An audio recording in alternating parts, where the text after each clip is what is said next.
Hello dears, हम जो study कर रहे हैं डायमेंशन एनालिसिस, उससे ये क्वेश्चन है हमारा, convert 1 joule into erg using dimension analysis.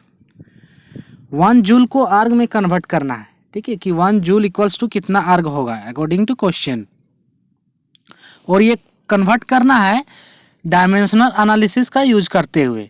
ये क्वेश्चन जो है एप्लीकेशन ऑफ डायमेंशन एनालिसिस से, तो उसमें हमने पढ़ा था कि बाय कन्वर्जेंस ऑफ यूनिट से एक फॉर्मूला होता है कि n1u1 इक्वल्स टू n2u2, ठीक है।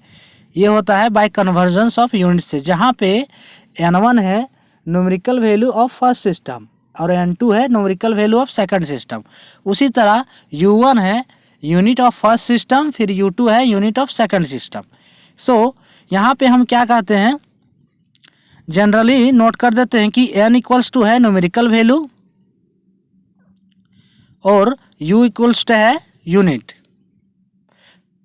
इस फॉर्मूला से हम इस क्वेश्चन को सॉल्व कर सकते हैं कि 1 जूल को आर्ग में कन्वर्ट करने के लिए हम इस फॉर्मूला का यूज करेंगे, तो ये क्वेश्चन हमारा सॉल्व हो जाएगा। सो सबसे पहले हम क्या कहते हैं कि जूल का डायमेंशन निकालते हैं। तो जूल क्या है, एनर्जी का एसआई यूनिट है, ठीक है। तो जब डायमेंशन ऑफ जूल क्या हो जाएगा, जूल इक्वल्स टू होता है केजी मीटर स्क्वायर पर सेकंड स्क्वायर, ये एनर्जी का एसआई यूनिट है, और जूल इक्वल्स टू होता है केजी मीटर स्क्वायर पर सेकंड स्क्वायर। तो इसका डायमेंशन फॉर्मूला इजीली हम फाइंड कर लेंगे, ml⁻2 T⁻⁻2, ये हो गया जूल का डायमेंशन। अब हमें क्या करना है, ये जो ml⁻2 T⁻⁻2 ये जो डायमेंशन है, इससे हम u1 एंड u2 निकाल लेंगे, ठीक है। ये हमें u1 एंड u2 देगा, ठीक है। n1 क्या है, n1 1 है, सो इससे हम u1 एंड u2 निकालेंगे और उसके बाद हम n2 निकाल लेंगे, जो कि क्वेश्चन में पूछा गया है, ठीक है। तो सबसे पहले हम दो कॉलम बनाते हैं। तो इस कॉलम में n1 यहाँ पे क्या है, 1 है, एंड u1 क्या होगा, u1 हो जाएगा m1 L1⁻2 T2⁻⁻2, ये हो जाएगा u1, ठीक है। ये u1 हो गया फर्स्ट कॉलम में, जहाँ पे m1 क्या है, m1 है kg, ठीक है। m1 क्या है, kg है, क्योंकि जो kg का डायमेंशन फॉर्मूला क्या होता है, m होता है। इसी तरह L1 हो गया metre, T1 equals to second, ये हमारा हो गया फर्स्ट कॉलम के लिए। सेकंड कॉलम में n2, तो n2 क्या है, n2 हमें फाइंड करना है, ठीक है, यही तो क्वेश्चन में पूछा है। सो n2 हमें फाइंड करना है, तो n2 इक्वल्स टू वाट। उसी तरह इसमें u2 क्या हो जाएगा, u2 हो जाएगा m2 L2⁻2 T2⁻⁻2, ये हो गया u2, ठीक है। अब यहाँ से हम m2 निकालेंगे, तो m2 इक्वल्स टू क्या हो जाएगा, यहाँ पे देखिए आर्ग पूछा है, ठीक है। तो आर्ग को यानी कि सीजीएस सिस्टम ये हमारा है, सो आर्ग को हम लिख सकते हैं ग्राम cm स्क्वायर पर सेकंड स्क्वायर, ठीक है। आर इक्वल्स टू होता है ग्राम cm स्क्वायर पर सेकंड स्क्वायर। सो यहाँ पे m2 क्या हो जाएगा, ग्राम हो जाएगा, L2 इक्वल्स टू cm और T2 इक्वल्स टू सेकेंड, ये हमने निकाल लिया u1 u2 एंड n1। अब हमें फाइंड करना है n2, तो इस फॉर्मूला से n1 u1 इक्वल्स टू होता है n2 u2। सो इस फॉर्मूला से हमारा n2 क्या हो जाएगा, n2 इक्वल्स टू हो जाएगा n1 into u1 by u2, n2 equals to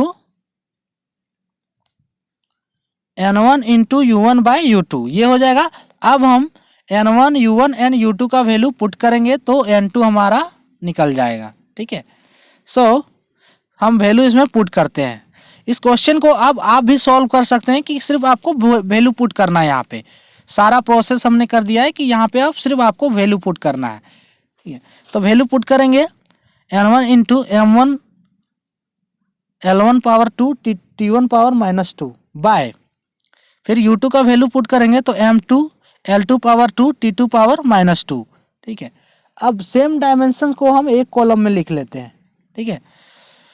n2 equals to हो जाएगा, यहाँ n1 का वैल्यू पुट कर देते हैं हम। सो n1 क्या दिया हुआ है, 1, तो 1 इक्वल्स टू हो जाएगा, यहाँ पे n2 इक्वल्स टू 1 इंटू फिर इसको एक कॉलम को करते हैं सेम डायमेंशन को, सो इसे लिख सकते हैं m1/m2 इंटू, फिर लिख सकते हैं L1/L2 पावर 2, यहाँ पे L1/L2 पावर 2 इंटू फिर T1/T2 पावर -2 ये होगा। अब m1 क्या है, kg है, तो kg पुट करेंगे।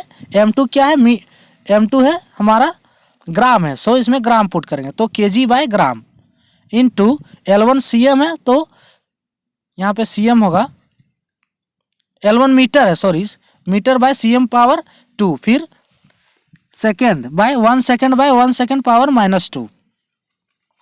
अब 1 kg इक्वल्स टू कितना होता है, 1000 ग्राम होता है, सो 1000 ग्राम/ग्राम इंटू मीटर/cm, यानी कि मीटर/cm यानी कि 100 cm लिख सकते हैं मीटर को, सो 100 cm/cm पावर 2 होगा इसमें,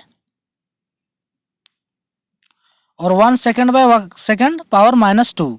ये टर्म हमारे कट जाएंगे, ग्राम/ग्राम, cm/cm और सेकेंड/सेकेंड कट जाएंगे, सो 10⁻³ इंटू 10⁻⁴ इंटू 1, ये क्या हो जाएगा 10⁻7 अर्ग, ठीक है। तो ये N2 इक्वल्स टू हमारा हो गया 10⁻7। क्वेश्चन में हमारा पूछा है कि 1 जूल इक्वल्स टू कितना अर्ग होगा, तो N2 क्या है, हमने जो वैल्यू अर्ग में कन्वर्ट किया है उसका वैल्यू है, ठीक है, जूल को जो अर्ग में कन्वर्ट किया है, तो 1 जूल इक्वल्स टू क्या हो जाएगा 10⁻7 अर्ग। तो ये था हमारा आज का क्वेश्चन कि 1 जूल को अर्ग में कन्वर्ट करना था, तो 1 जूल इक्वल्स टू कितना होता है 10⁻7 अर्ग। सो ये था आज का वीडियो, थैंक फॉर वॉचिंग।